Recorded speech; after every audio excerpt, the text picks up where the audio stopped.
We have new information this morning on the escape of two convicted killers from a New York prison. We're taking a live look right now from a town near that prison. Now, the county district attorney is telling CNN prison employee Joyce Mitchell, quote, provided some form of equipment or tools to escapees Richard Matt and David Sweat. Again, this is a live look from outside that prison in Dannemora, New York. The two convicts used power tools to bust out last weekend. The search has been on. Hundreds of police officers have been combing that area, but so far have not found the men. A very good Friday morning, everyone, and thank you so much for waking up with the Valley today. I'm Kyle Bosch. Lisa has the morning off. We're just getting started with nonstop news and weather all the way up to the top of the hour to help you plan your day. And we do have some new information for you this morning on a day-long standoff in the Northern Valley. Police have left a rural Thief River Falls home that they surrounded most of yesterday. Officers, deputies, and SWAT teams pulled out about 11 last night after failing to make contact with the homeowner, Eric Reinbold. The standoff started about 10:30 yesterday morning after a report of a domestic dispute. Now, authorities say that Reinbold's wife and children are safe, but it was believed that Reinbold was in the house or somewhere on the property and may have had a gun. The Pennington County Sheriff, Ray Kuznia, says the main goal in this case is to end the situation peacefully. We are following a developing story out of St. Paul, Minnesota this morning. Lawmakers will be headed back to work at 10 a.m. to finish their work on the state budget. Today's special session will also avoid a partial government shutdown that would have happened July 1st. Governor Mark Dayton called the special session late last night after he and legislative leaders signed off on a budget agreement for the bills that he vetoed earlier this year. All right, 6:51 now. That means weather and traffic on the ones. We start with meteorologist Mick Kerr and bringing nothing but good news on this Friday morning. You got it. Nothing to show you here other than a clear sky and mild temperatures and, by noon, mid to upper 70s, so should easily sneak into the low 80s today. We hit 80 in Fargo yesterday, and we'll go to about 82 today. The forecast for this evening, incredibly nice. Cooling from about 80 into the 70s and mid-60s by midnight, and we'll bottom out at about 60 to 65 for tomorrow morning.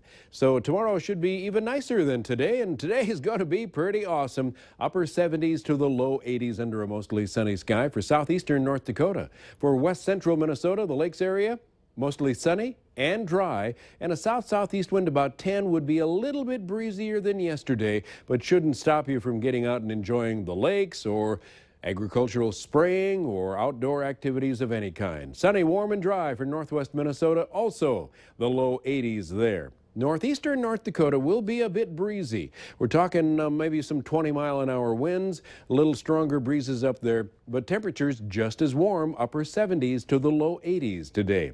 There's just a clear sky going on here all across the Dakotas.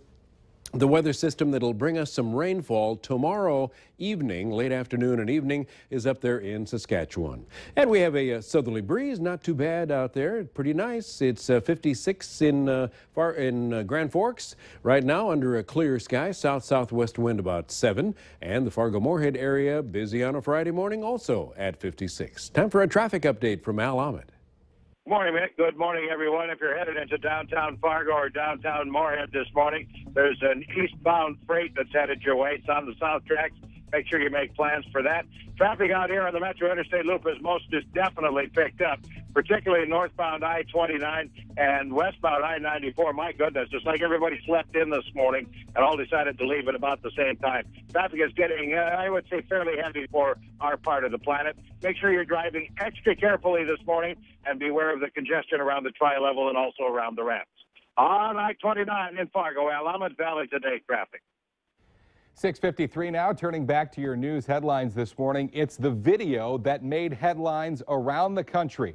And now the Bismarck man who led police on a chase through Moorhead's Village Green golf course last summer could get life in prison. KFGO News is reporting that Kendall Feist has pleaded guilty to federal drug charges for dealing meth. He's set to be sentenced June 24th. A 17-year-old Twin Cities boy is facing potential charges for the death of a toddler he was babysitting this week.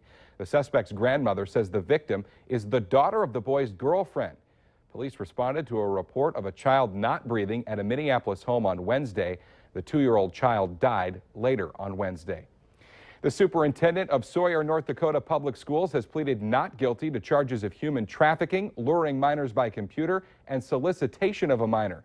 Court documents say that on at least 11 different occasions from November of last year to early March or late April, Charles Soper would pick up a 15-year-old boy after his parents were asleep and take him to his apartment to engage in sexual acts. A former jailer at the Lake Region Law Enforcement Center in Devil's Lake is set to plead guilty to helping an inmate escape.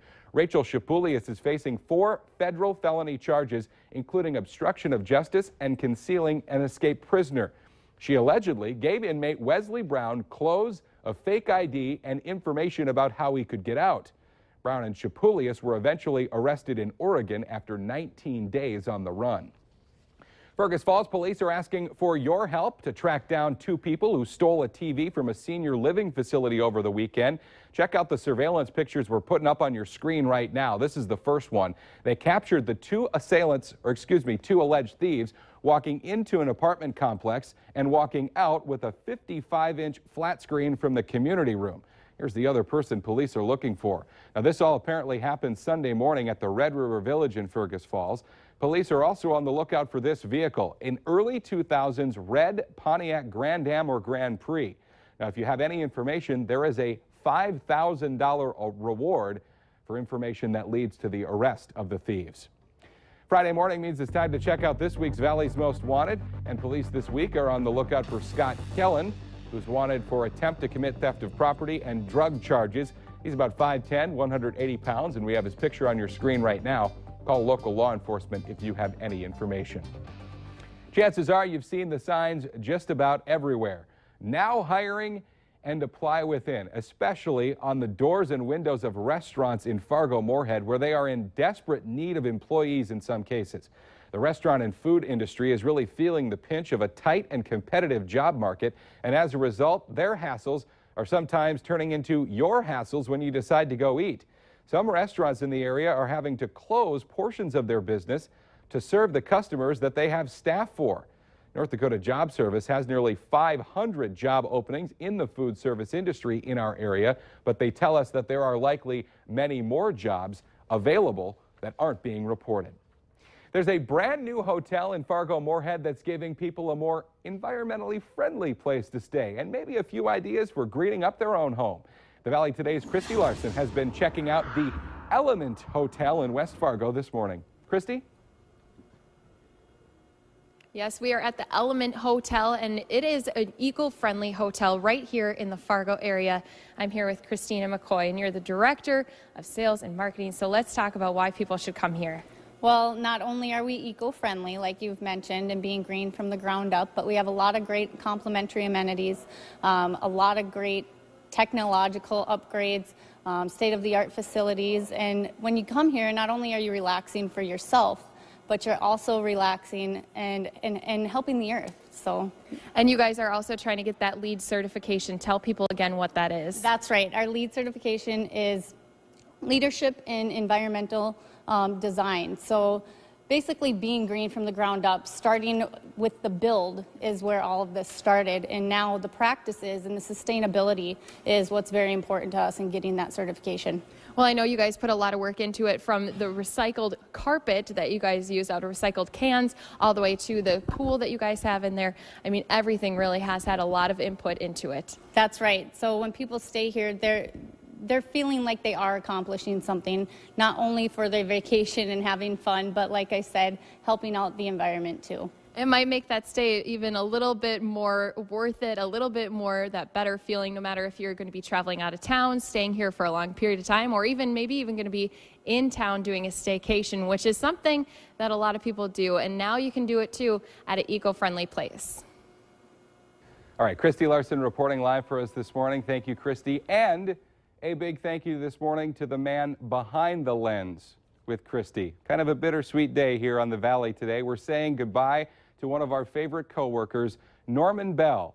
He's leaving us for a brand new gig at Concordia College, and he's been the man behind the camera on the Valley Today morning show for more than a year. Norman has been known to mix it up with the guests we've had. You saw the picture before. I don't know if we can bring it back up again of him taking on Corso the Bison down at the Chihinkapa Zoo in Wahpeton. Bison football fans probably recognize his voice for all the great work he's done on KFGO radio over the years. Of course, a big good luck to Norm. We will miss you, but the good news for us and everyone else, not going away, just going to a new job at Concordia. All right, let's get our answer now to our question of the morning on Facebook. 2 out of 100 drivers have seen another driver doing this. I have never done this in the car. Now, there are mornings when I've been late and thought about it, but I haven't. The answer is shaving. Guilty or not guilty, Mick? Not guilty. Not guilty. Never All right, done we'll that.